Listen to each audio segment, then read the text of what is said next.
இந்த நாடும் நாட்டு மக்களும் நாசமாய் போகட்டும். இந்த வார்த்தையை நிறைய பேர் கேட்டிருப்பீங்க. அந்த வார்த்தைக்கு என்ன அர்த்தம்ன்றத பாருங்க. ஒரு பக்கம் டைட்டில் போட்டிருக்காங்க. என்னன்னா, சங்கர் படத்தை மிஞ்சிய பிரம்மாண்ட என்ட்ரி. அதாவது கிரிக்கெட்டுக்கு. அவ்வளவு மக்கள் கூடியிருக்காங்க அந்த பெங்களூர்ல நடந்த மேட்ச பார்க்கறதுக்கு. இன்னொரு பக்கம் பார்த்தீங்கன்னா, நாமக்கல்ல ஏய் ஆர்சிபி கப் அடிச்சிருச்சு, பஸ் எல்லாம் ஓடக்கூடாதுன்னு சொல்லி இவங்க யங்ஸ்டர்ஸ்லாம் அந்த வண்டியை மறைச்சுக்கிட்டு, டூ வீலர்ல சர்க்குலேஷன் பண்ணிக்கிட்டு, அப்படியே சுத்தி சுத்தி ரவுண்ட் அடிச்சுக்கிட்டு, இந்த சேட்டை ஒரு பக்கம். முக்கியமான விஷயம் இப்பதான் வருது. பெங்களூருவில் நேற்று நடந்த கொண்டாட்டத்தின் போது கூட்ட நெரிசலில் சிக்கி உயிரிழந்த ஆர்சிபி ரசிகர்களின் புகைப்படங்கள் வெளியாகின. 11 பேரின் உயிர் வந்து போயிருச்சு. 6 பேரோட விவரங்கள் வந்து வெளியாகிருக்கலாம். இன்னும் மீதி பேரோட விவரங்கள் வெளில வரல. இந்த லட்சணத்துல இவங்க கொண்டாட்டம் கொண்டாடுறானுங்க. அதுல கூட்ட நெரிசல்ல சிக்கி ஒரு 9ஆம் வகுப்பு மாணவி இறந்திருக்காங்க. இதுல வந்து எல்லாரும் தெரிஞ்சுக்க வேண்டிய ஒரு விஷயம் தெரிஞ்சுக்குங்க. ரூபாய் 10.75 கோடி ஏலம் 3 ஓவர் ஐபிஎல் 2025 போட்டி டெல்லி அணிக்காக விளையாட 10.75 கோடிக்கு ஏலம் எடுக்கப்பட்ட சேலம் மாவட்டத்தைச் சேர்ந்த நபர். விளையாட்டு பணத்துக்காக மட்டுமே. பணம் இல்லைன்னா விளையாட்டு கிடையாது. ஆனா அந்த விளையாட்டையும் விளையாட்டை பார்க்காம ஏதோ ரத்தத்துல ஊர்ன ஜாதி வெறி மாதிரி, மத வெறி மாதிரி இப்படி அடிச்சு பிடிச்சு போய் பார்த்து அதுல இத்தனை பேர் இறந்தும் நீ அடுத்த மேட்சுக்கும் இதே மாதிரி தான் நடக்கும். அதாவது ஒவ்வொரு நாட்டுக்கும் பார்த்தீங்க அப்படின்னா தேசிய விளையாட்டுன்னு ஒன்று இருக்கும். அந்த மாதிரி நம்ம நாட்டுக்கும் ஒரு தேசிய விளையாட்டு இருக்கு. ஆனா அதை கொண்டாடுறதுக்கோ அதை பத்தி கவலைப்படுறதுக்கோ கொஞ்சம் கூட ஆட்கள் கிடையாது. ஆனா இது வந்து சூதாட்டம். ஓப்பனா சொல்லணும்னா கிரிக்கெட் சூதாட்டம்னு எல்லா இடத்துலையுமே வந்துருச்சு. ஆனாலும் இந்த சூதாட்டத்துக்கு ஆணும் பெண்ணும் கொடுக்குற முன்னுரிமை ஒரு வேலை வாய்ப்புக்கு கொடுக்கறது இல்ல. நீங்க நல்லா பாருங்களேன், எங்கேயாவது ஒரு இடத்துல வந்து வேலை வாய்ப்புக்கு ஆள் எடுக்கிறாங்கன்னு கேட்டா இவ்வளவு கூட்டம் கூடாது. யாராவது ஒரு தலைவர்கள் நல்ல விஷயங்கள் பேசுறாங்கன்னா அங்க கூட்டம் கூடாது. இதே மாதிரிதான் ஒவ்வொரு இடத்துலையும். ஆனா இந்த சூதாட்டத்துக்கு மட்டும் எவ்வளவு பேர் பார்த்தீங்களா?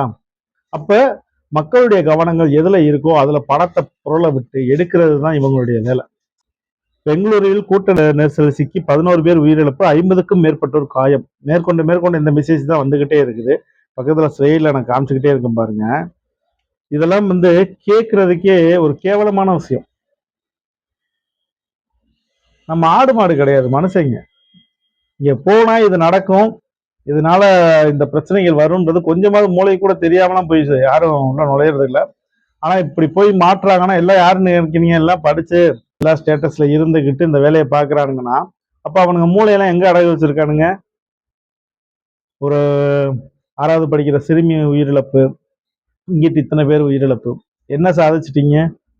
சூதாட்டம் எப்பயுமே வென்றோம். மனிதர்கள் வாழ்வது எப்படின்றத முதல்ல தெரிஞ்சுக்கிட்டு வாழுங்க. இவ்வளவு ரிஸ்க் எடுத்து போய் இவ்வளவு கூட்டம் நிக்குது. அப்ப நம்ம நாடு ஏழைன்னு நினைக்கிறீங்களா? எல்லாம் பணம்லாம் இருக்கு.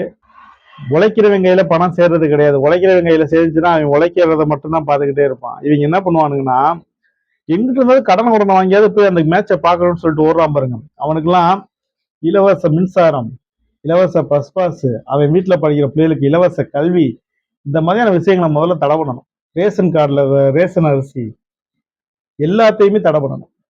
உனக்கு இவ்வளவு இந்த அளவுக்கு திமிர் எடுத்து போய் நீ அந்த மேட்சை பார்க்கணும்னு போறேன்னா அப்போ உன்னால எல்லாமே முடியும்ல. அப்புறம் எதுக்கு கவர்மெண்ட் கிட்ட போய் கையேந்தணும்?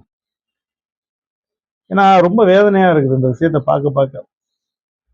ஒரு நாட்டுக்கு போராடி உயிர் நீத்த ஆர்மிக்கு கூட இந்த அளவுக்கு கூட்டம் கூடி நான் பார்த்தது இல்லை. இந்த மாதிரி நிறைய விஷயங்கள் சொல்லலாம். நல்லது நடக்கிற எங்கேயுமே நம்ம மக்கள் கூட மாட்டானுங்கல்ல. ஒன்னு 200 ரூபா பணத்துக்கு போவானுங்க, இல்ல பிரியாணி பொட்டணத்துக்கு போவானுங்க. அப்படி இல்லையா இந்த மாதிரி சம்பந்தமே இல்லாத ஒரு சூதாட்டத்துக்கு போய் இப்ப இத்தனை பேர் இறந்துருக்கானுங்க. இத்தனை பேருக்கு யார் பொறுப்பேற்க போறாங்கன்னு தெரியல. இதெல்லாம் எப்படி உருவாச்சுன்னே தெரியல. எல்லா மக்கள் ஃபுல்லுமே இப்ப இந்த மோகத்துல வந்து ரொம்ப அடிக்ட் ஆகிட்டே போறாங்க. சின்ன பசங்களை ஃபுல்லா ஆட விட்டு கப் ஜெயிக்குதுன்னு சொல்லி ஆட விட்டு எல்லாத்தையுமே சின்ன பசங்கள்ல இருந்தே பழக்கி விட்டுக்கிட்டே இருக்கானுங்க. நீங்க நல்லா பாருங்களே, ஒரு ஜென்ரேஷன் கேப்ல ஒரு சில விளையாட்டுகள் வந்து மறைஞ்சுக்கிட்டே இருக்கும். கில்லி, கோலி இதெல்லாம் நிறைய மறைஞ்சுக்கிட்டே வர டைமிங்ல இந்த கிரிக்கெட் மட்டும் எப்படி மறையாம வந்துகிட்டே இருக்கு, எப்படி அதை மெயின்டெனன்ஸ் பண்றாங்கன்னு கேட்டிங்கன்னா, இதை அதாவது இதை வந்து தூக்கி நிப்பாட்டுறதுக்குன்னே ஒரு குரூப் இருப்பானுங்க. அந்த வெறியை ஊட்டிக்கிட்டே இருக்குது. இந்த ஜாதி வெறி ஊட்டுவானுங்கல்ல, ஒரு சில ஊர்ல போனீங்கன்னா ஒரு 10 பேர் இருப்பானுங்க. அந்த 10 பேர் மற்ற எல்லாரும் ஜாதி வெறியை கொடுத்துக்கிட்டே இருப்பானுங்க. ஏய் நம்மலாம் அப்படிடா, நம்மலாம் இப்படிடா அப்படின்னு சொல்லிக்கிட்டே இருப்பானுங்க. அதே மாதிரி தான் இந்த கிரிக்கெட்டும்.